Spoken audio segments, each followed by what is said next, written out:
Դա խաղաղության պատրանք ընդհանրապես, որը մենակ մի նպատակ ունի՝ մեր ժողովրդին խաբել, գլխի տակ փափուկ բարձ դնել եւ պատրաստել մեր ժողովրդին նոր կորուստների, նոր աղետների։ Նախ եկեք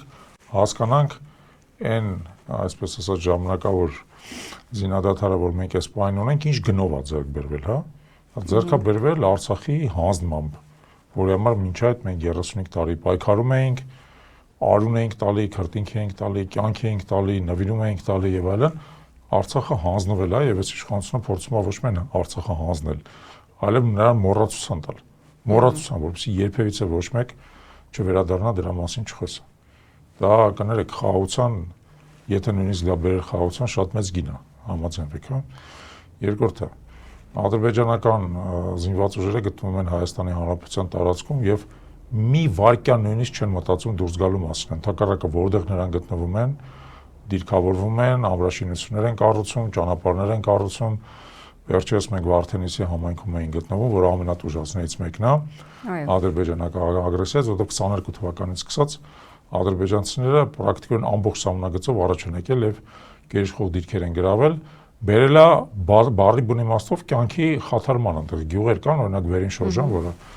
ամենամոտիկներից մեկը Ադրբեջանի գյուղը դատարկվել է այս ընթացքում, ոչ մեկ դրա մասին չի խոսում։ Գյուղը դատարկվել է փաստացի, որովհետև մարդիկ զրկվել են առօրդավայրերից, մարդիկ զրկվել են իրենց կյանքի միջոցներից, գյուղը գտնվում է անմիջական կրակի զոնայում։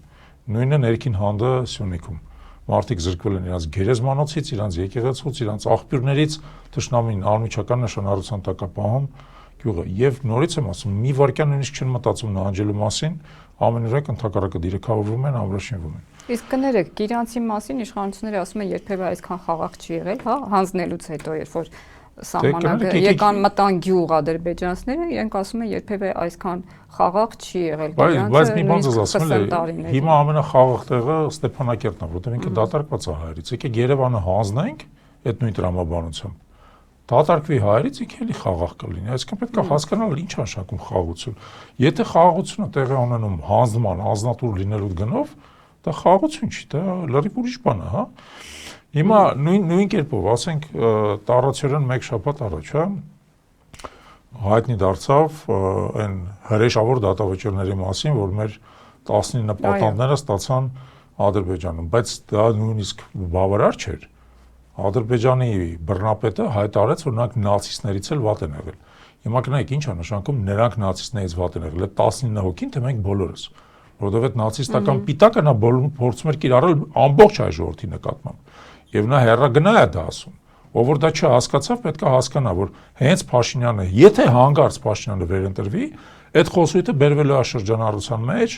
եւ փորձվելու է ամբողջ աշխարհում, մանավանդ նրանք մեծ գումարներ են դրա վրա ծախսում, լոբիստական աշխատանքում եւ այլն, ամբողջ աշխարհում փորձելու է